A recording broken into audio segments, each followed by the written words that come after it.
Olá, seja bem-vinda à nossa nona aula do nosso segundo curso dos 27 perfis de personalidade. Lembrando sempre, são 27 perfis, são 27 cursos individuais com começo, meio e fim. Cada um deles possui uma playlist. Esse é o segundo curso, a última aula. A playlist está aqui na descrição do vídeo e tem o primeiro curso que também está nas playlists do canal. Então, convido vocês a acompanharem.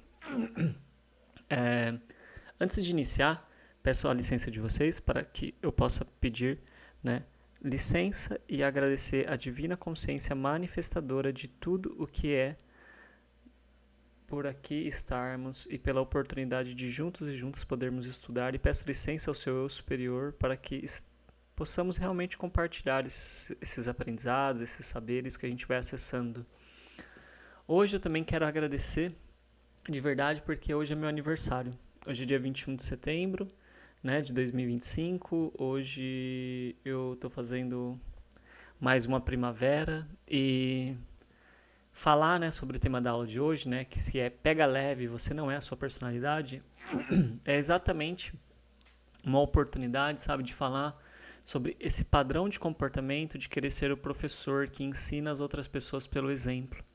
Porque, como eu disse para vocês, todos nós temos um pouco disso nas nossas personalidades, mas existe um perfil de personalidade que é esse arquétipo característico. E nas 8 aulas anteriores nós falamos sobre as características, sobre as dores dessa pessoa, nós falamos sobre os comportamentos, nós falamos sobre possibilidades de encontrar adaptabilidade, de como, né, poder encontrar uma leveza nas conexões. E hoje a ideia é realmente trazer aqui um relato mais humano, sabe? Uma coisa assim mais natural do dia a dia, porque às vezes a gente pega o conhecimento, às vezes a gente não conecta tanto ele, né, com coisas do dia a dia. E o que acontece, né? Em 2023 eu tive a oportunidade de ir pro Acre. E eu fui pro Acre e lá eu fiquei 70 dias. E nesses 70 dias que eu fiquei no Acre, foi um processo de autoconhecimento, de expansão de consciência muito intenso, sabe? Mas assim, foi muito difícil também, foi muito desafiador, sabe? Teve vários momentos assim que eu pensei em desistir. Teve vários momentos que eu achei que eu não ia aguentar, que eu não ia suportar. Teve vários momentos assim que eu pedi pelo amor de Deus assim para que as coisas se resolvessem e passassem. Mas as coisas elas precisavam ser resolvidas, né, de forma honesta, né? E quando eu digo que as coisas precisavam ser resolvidas de forma honesta, nós criamos os nossos próprios problemas, né? Não existe ninguém que crie problema na nossa vida que não a gente mesmo.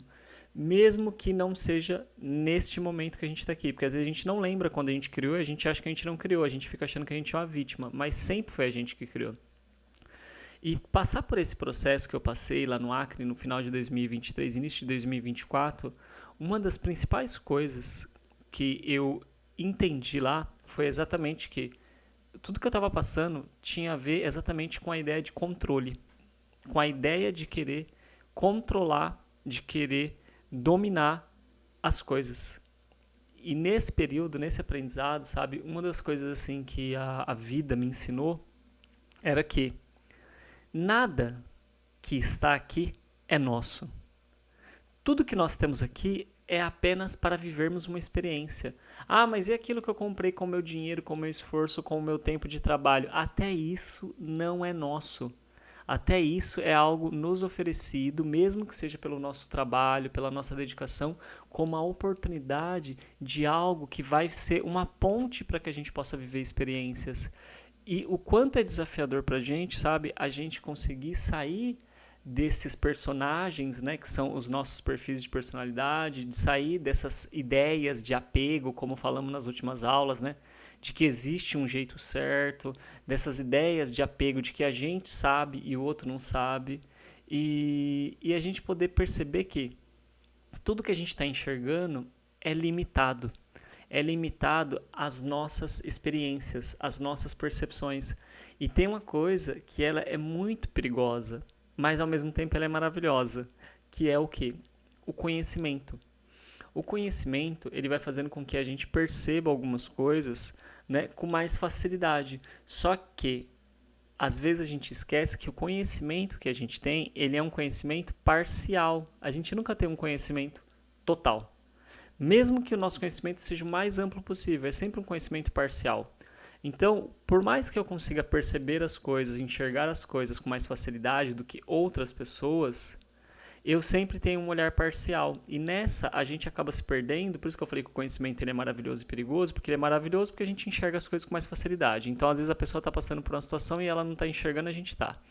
Só que ao mesmo tempo ele é perigoso, por quê? Porque a gente enxerga de forma parcial e a gente acha que está enxergando completamente. Então a gente acaba julgando as pessoas, a gente acaba julgando as situações, a gente acaba julgando, sabe, todo o contexto e a gente acaba não percebendo que tudo o que está acontecendo à nossa volta é um reflexo de nós. Então, um exemplo bem prático, nessa época que eu estava lá no Acre, uma das coisas que eu tive que aprender é, a pessoa comeu, ela colocou a louça na pia, suja, ela não quer lavar a louça. Eu não tenho que dizer para a pessoa que ela tem que lavar a louça dela para que a pia não fique suja. Eu não tenho que fazer isso. Por quê? Porque ela está vivendo ali o que ela quer viver. Se ela não quer lavar naquele momento e eu estou no mesmo ambiente que ela, o que eu posso fazer? Eu posso simplesmente lavar sem reclamar, sem ficar com raiva, sem ficar bravo e deixar a pia limpa, ou eu posso simplesmente lavar o meu prato, meu copo e deixar o meu prato e meu copo lá limpo e deixar aquela pessoa em paz. E não ficar, sabe, tipo assim, cutucando ela. Ou mesmo que eu não fale nada pra ela, eu ficar pensando que ela é errada, ficar pensando que o que ela tá fazendo é sujo, é porco, é desagradável, não é bacana. Aí você pode pensar, poxa, mas a higiene não é uma coisa importante? A higiene é uma coisa extremamente importante. Mas a questão é, não sou eu quem devo corrigir o outro. Se o outro está com aquele padrão de comportamento, tem motivos e tem razões, às vezes muito mais profundas do que essas superficiais que a gente acha. Às vezes não é apenas uma questão de que a pessoa ela não teve alguém que ensinou isso para ela. Às vezes ela esteve em uma família onde ela só tinha a atenção dos pais, quando ela deixava a louça suja, os pais iam dar bronca nela. Então, às vezes, deixar a louça suja para aquela pessoa é uma forma de chamar a atenção de alguém para alguém ir lá discutir com ela. Às vezes são coisas muito mais profundas. Isso que eu estou dando é só um exemplo, sabe? De vários outros. Então, quando a gente começa a perceber que a gente não está aqui para controlar os outros, a gente não está aqui para dizer para os outros o que os outros têm que fazer. E eu digo para vocês, é muito desafiador, é muito difícil, sabe? É muito difícil mesmo, né? Inclusive, por exemplo, esse trabalho, né, que eu venho desenvolvendo aqui com vocês, eu sempre fico me perguntando, sabe, e refletindo, né, até onde eu posso, né, orientar e até onde eu devo apenas, sabe, ficar calado e não falar mais sobre aquele determinado tema ou assunto. Por quê? Porque o objetivo é estimular vocês a olharem para dentro e perceberem os padrões de pensamento, os padrões de sentimento, os padrões de comportamento. Mas não é dizer para vocês o que é o certo, o que é o errado, o que pode, o que não pode. Porque não é sobre dominar, não é sobre controlar, é sobre, na verdade, incentivar e estimular ao autoconhecimento. Só que é muito desafiador na prática, é muito desafiador, porque quando a gente menos percebe, a gente já está fazendo uma coisa que é automática, que é a gente achar que a gente sabe o que é bom para o outro. E aí vem uma outra coisa, que também a vida me ensinou e vem me ensinando ainda, né, cada vez mais nesse caminho, que é o seguinte, que as pessoas que geralmente têm comportamentos que eu não aceito e que eu quero corrigir, elas estão espelhando comportamentos que eu tenho. Mas não apenas isso.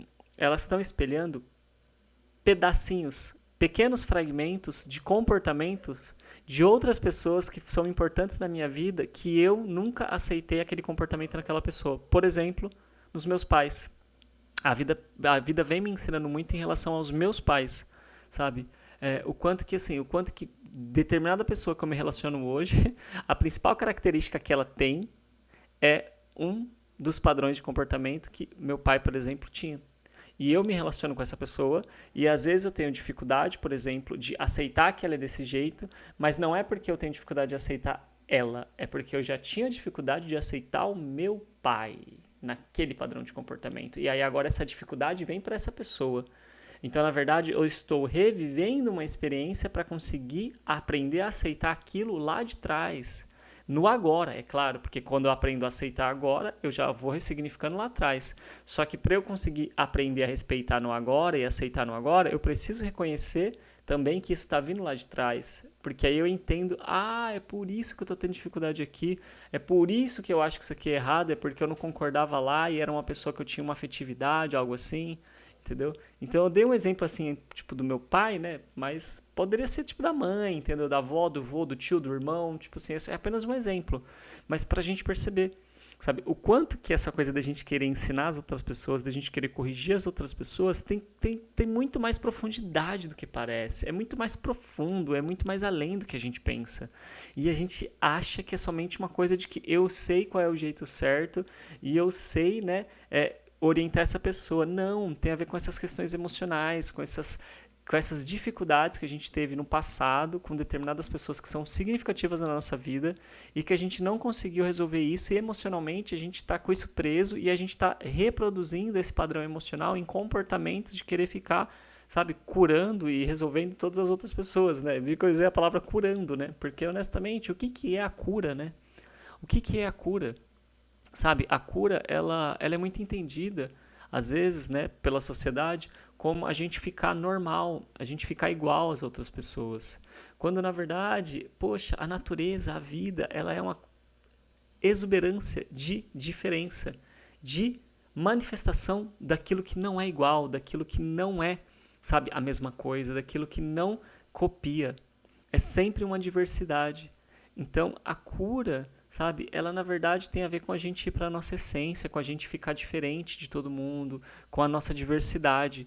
Mas também a cura, ela vai trazendo a gente para um certo nível de contato interior, de autenticidade com a gente, que conforme a gente vai parando de se comportar dentro do padrão que a sociedade está colocando como obrigação para a gente vai acabar em determinados momentos se isolando um pouquinho mais. Não é que a gente precise ficar totalmente isolado, mas a gente vai se isolar um pouquinho mais. E isso vai fazer com que a gente tenha que lidar, entende, com essa solidão, que não necessariamente a palavra solidão é a melhor, seria mais a solitude, mas eu diria que no processo existe um processo de solidão, existe um processo de insegurança, existe um processo de medo da gente ficando sozinho, porque a gente vai se sentindo desamparado. E essa sensação de desamparo, ela assusta demais a gente. Só que essa sensação de desamparo, ela nos dá a possibilidade da gente somente sofrer com ela, ou também da gente começar a perceber mais profundamente no nosso peito o que existe aqui dentro do nosso peito. Porque tem algo aí dentro do seu peito. Tem algo aí dentro que, se você começar a sentir isso com mais consciência, e sentir, quando eu falo sentir, é sentir conscientemente mesmo, é uma sensação, sabe? Você vai começar a perceber que esse medo e essa coisa do desamparo, ela começa a diminuir. Não quer dizer que ela vai desaparecer, ela vai diminuindo, né? A gente ainda acaba sentindo. Então, esse processo, sabe, da gente poder ir soltando o controle, da gente parar de querer transformar as outras pessoas, de solucionar as outras pessoas, vai trazendo a gente para essa sensação interna, vai trazendo a gente para essa experiência interior, que a gente está fugindo, que a gente está com medo. Só que a gente está fugindo exatamente da nossa essência, a gente está fugindo da nossa alma, a gente está fugindo do nosso ser, a gente está fugindo da verdade que existe dentro da gente. E para isso, a gente precisa ficar tentando corrigir os outros. Por quê? Porque a gente foca no que a gente não aceitou nas pessoas que a gente gosta. E esse também é um ponto importante. Por quê? Porque o que nos prende às nossas personalidades é: nós chegamos em uma família onde as pessoas fizeram a gente se adaptar, porque não existia um amor incondicional, tinha que ter condições, tinha que se comportar de determinadas maneiras. Isso é natural de todas as famílias, não se sinta mal com a sua família, não tem diferença de famílias para famílias. As famílias, elas têm essa característica. Então, pela ausência desse amor incondicional, o que talvez algumas exceções possam acontecer em algumas famílias, né, para não colocar uma generalização completa, todos nós vamos nos adaptando às regras dessa família. Só que, quando também a gente começa a crescer, a gente começa a não aceitar os nossos pais, ou os nossos parentes, ou as pessoas que fazem parte da nossa vida, como eles são. E a gente fica querendo mudar eles para que eles aceitem a gente como a gente é, só que a gente também não aceita eles como eles são. E esse processo é um processo que, conforme a gente vai parando de querer corrigir as pessoas, a gente vai começando a olhar pra gente e começar a aceitar a gente. E nessa de aceitar a gente vai se sentir mal no sentido de que a gente não se sente aceito pelas outras pessoas. É natural nesse processo de autoconhecimento isso acontecer. Eu quero me aceitar, mas existem crenças e sentimentos dentro de mim que foram colocados de fora para dentro, que fazem com que eu tenha dificuldade de me aceitar. E aí eu começo a associar isso às pessoas que foram as pontes para que isso acontecesse. Então eu começo a ficar com raiva dessas pessoas, começo a ficar magoado com essas pessoas. Só que no meio do caminho eu tenho a oportunidade, né, se eu continuo buscando, de perceber que, peraí, essas pessoas só estão sendo a versão da personalidade delas. Eu também não estou aceitando elas não me aceitarem. Então, conforme eu vou percebendo que a chave de cura ela está em aceitar que as pessoas que não me aceitaram se comportam assim, então aceitar quem não me aceitou, aceitar quem não soube me amar incondicionalmente, aceitar, oferecer para ela o que ela não conseguiu oferecer por mim. Aceitar que ela pensa dessa forma, que ela acha que eu tô errado, que ela acha que eu sou egoísta, que ela acha que eu sou mesquinho, que ela acha que eu sou mentiroso, que ela acha que eu sou carente, que ela acha que eu sou fraco. Respeitar e aceitar o que ela pensa, mas eu não preciso afirmar aquilo dentro de mim, aquilo que ela acha. Eu só respeito que ela pensa daquela forma e que ela acha daquela forma. E a partir do momento que eu começo a respeitar e aceitar ela, eu tiro a força que ela tinha de colocar aquilo dentro de mim, que fazia eu me sentir mal, e aí eu começo a conseguir me libertar dessas crenças, desses sentimentos e desses comportamentos e começo a me aceitar e a me amar mais. Claro que aí vai entrar um processo de reprogramação mental, vou ter que aprender a reprogramar minha mente, vou ter que aprender a transmutar essas emoções, né? E tudo isso é o que a gente aprende num processo de autoconhecimento, né? Por isso que eu digo para vocês, né? Busquem, sabe, alguém que pode acompanhar vocês, alguém que pode auxiliar vocês, alguém que pode guiar vocês. Porque quem já foi passando por esse caminho, né, já tem vários conhecimentos na prática que são muito valiosos, sabe? Que as teorias, elas são importantes, mas tem conhecimentos que somente a prática ela traz. Então, é muito fundamental, sabe, a gente poder olhar para tudo isso. E dito tudo isso, então, eu quero agradecer de verdade vocês pela presença nesse segundo curso. Agradeço a todo mundo que participou, agradeço a Lani pelos comentários, sabe? Agradeço a todas vocês, né? A maioria são mulheres, tem homens também, mas na maioria são sempre mulheres. As mulheres têm uma tendência a buscar mais autoconhecimento, né, do que homens. Espero que um dia a gente possa equilibrar isso, né, e tá aí uma coisa mais equilibrada, que os homens também cada vez mais possam vir buscar autoconhecimento, porque é importante para todos nós. E agora, né, no dia 22, que é a segunda-feira, a gente vai dar início, né, à primeira aula do nosso terceiro curso sobre os 27 perfis de personalidade. Então, muito honrado por estar aqui com vocês, agradeço a cada um e a cada uma, convido você a se inscrever no canal, a compartilhar o vídeo, a deixar o seu like, seu comentário, agradeço a Divina Consciência Manifestadora de tudo o que é, agradeço ao seu superior e a todos os seres de luz que nos acompanham e vamos lá. Peço licença para poder encerrar mais esse ciclo, encerrar mais essa etapa. Segundo curso encerrado. Tchau, tchau.